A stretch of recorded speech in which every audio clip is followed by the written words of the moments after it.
여러분은 하나님을 아십니까? 하나님을 믿습니까? 이미 교회에 다닌 지 오래된 분들에게 이런 질문을 하다니 참으로 어리석은 질문이 아닐 수 없습니다. 하지만 오늘 본문에서 우리는 하나님께서 선지자 이사야에게 나타나신 사건을 통하여서 이사야가 어떻게 변화하는지를 볼 수 있게 되었습니다. 이사야는 선지자이었습니다. 말씀을 가르치는 사람이었죠. 선지자인 이사야가 이런 체험을 했다면 우리가 아무리 교회에 오래 다녔다고 해도, 그리고 우리가 이사야처럼 하나님의 사역자로 사용되어지고 있다고 해도 이 각자의 하나님과의 만남도 다시 한번 점검해 봐야 되지 않을까 생각해 봅니다. 누구든지 예수를 믿게 되면 변화가 일어납니다. 신앙이나 인격 등 여러 면에서 성장이 있습니다. 그리고 이러한 변화는 우리로 하여금 오늘 이사야가 헌신했던 것처럼 헌신의 자리에 이르게 합니다. 그래서 우리의 어제와 오늘이 다릅니다.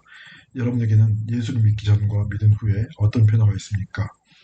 이 질문은 요 몇 년간 계속 제기해 오고 있는 질문입니다. 예수를 믿고서도 여전히 회개할 모습들이 많은 제게 실망하면서 생기는 질문입니다. 여러분들에게 예수님 믿고 생긴 현재의 변화는 여전히 유효합니까? 우리 모두에게 예수님 믿고 난 후에 확실한 변화가 있으시기를 소원합니다. 오늘 본문에 나오는 우시아 왕은 솔로몬 이후 유다의 가장 훌륭한 왕으로 인정받던 왕이었습니다. 이런 우시아 왕이 죽고 온 유다가 절망에 빠져 있을 때 이사야는 성전에 들어가 기도하다가 하나님의 임재를 경험합니다. 이사야가 개인적으로 하나님을 체험한 것입니다. 하나님의 거룩한 크신 영광을 만난 것입니다. 하나님을 믿는 우리 모두는 이러한 하나님과의 인격적인 만남이 필요합니다. 그리고 저는 이 설교를 듣고 계시는 모든 분들이 이미 하나님과의 만남의 경험이 있으시리라고 생각됩니다. 우리가 이렇게 하나님과 만날 때 하나님이 누구인지, 내가 누구인지를 발견할 수 있게 되고, 하나님과의 새로운 관계를 정립하면서 자신의 삶이 어떻게 하나님께 드려져야 할지 알 수 있게 됩니다. 물론 이것은 오늘의 사건처럼 신비로운 체험만을 이야기하는 것은 아닙니다. 하지만 어떤 경험이든지 하나님을 개인적으로 만난 사람은 삶의 태도가 달라지게 되고 이전과는 다른 삶을 살게 됩니다. 때로는 완전한 변화를 경험하기도 합니다. 하나님과의 만남이 분명한 사람은 자신의 삶의 방향성이 정확하게 하나님께로 향할 것입니다. 이러한 삶의 변화가 하나님을 만난 사람들에게는 있습니다. 하나님을 경험하고 믿고 변화되신 여러분을 축복합니다. 또한 하나님과의 개인적인 체험을 한 사람은 자신의 죄를 회개합니다. 이사야는 하나님의 임재 앞에서 자신이 죄인임을 고백했습니다. 이사야 6장 5절은 말씀합니다. 그때에 내가 말하되 화로다 나여 망하게 되었도다. 나는 입술이 부정한 사람이요 나는 입술이 부정한 백성 중에 거주하면서 만군의 야훼이신 왕을 배웠음이로다 하였더라. 이사야가 나는 입술이 부정한 사람이요라고 말한 것은 지금까지 여호와의 말씀을 증거하는 삶을 살았지만 거룩하고 또 거룩하신 여호와 하나님의 임재를 경험하는 순간 그 자신이 여호와의 말씀을 증거하기에 합당치 못한 자라는 사실을 깨달았던 것입니다. 자신은 하나님의 말씀을 열심히 전한다고 했지만 하나님의 영광을 맞닥뜨리는 순간 그동안 자신이 말씀 선포를 어떤 태도를 가지고 했는지 되돌아보게 되면서 자신의 죄된 모습이 떠올랐을 것 같습니다. 저는 오늘 여기에 주목하고 싶습니다. 저 자신 설교를 많이 해보지는 않았지만 오늘 다시 하나님께서 그의 거룩함을 제게 보여주신다면 저는 얼마나 하나님 앞에서 제가 그동안 해왔던 설교에 대해서 자신있게 내 사역을 다 잘 감당했노라고 말할 수 있을까 하는 것입니다. 얼마 전에 배웠던 하늘의 사건이라는 말이 생각납니다. 나는 이 설교 사역을 하나님의 사역으로 생각하고 있는가? 하나님의 영광스러운 사역이라고 체험하면서 느끼면서 생각하면서 감당하고 있는가? 생각해 보게 됩니다.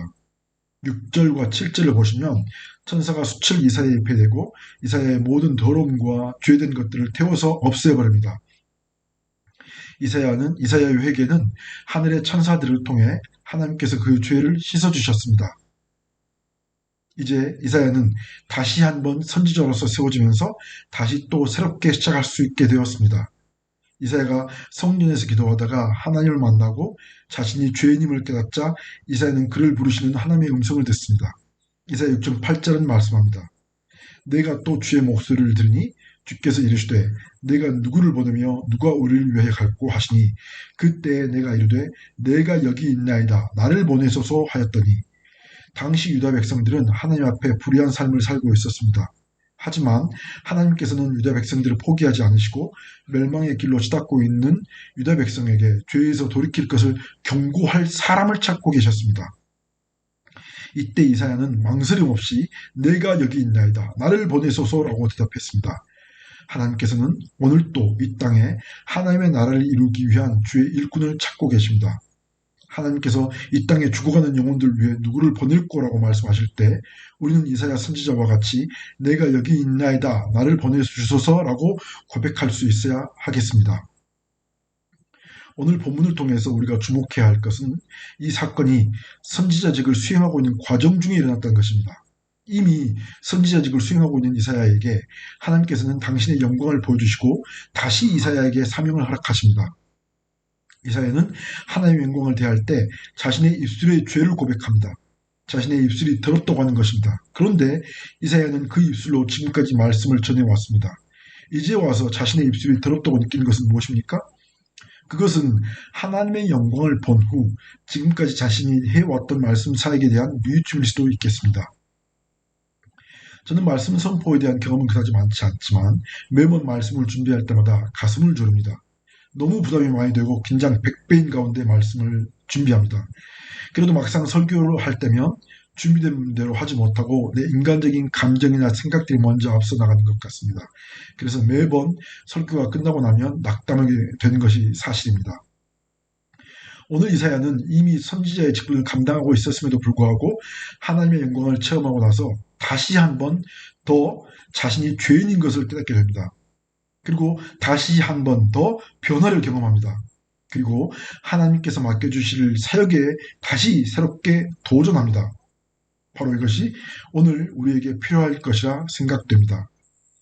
하나님을 만났다고 내가 죄 용서를 받았다고 생각하면서 나는 이미 하나님께서 내게 주신 직분을 감당하고 있다고 생각하고 있는 우리 모두가 다시 한번 우리에게 필요한 것은 하나님과의 반복적인 만남이고 반복적인 회개의 과정이고 반복적인 사명 확인이 아닐까 싶습니다.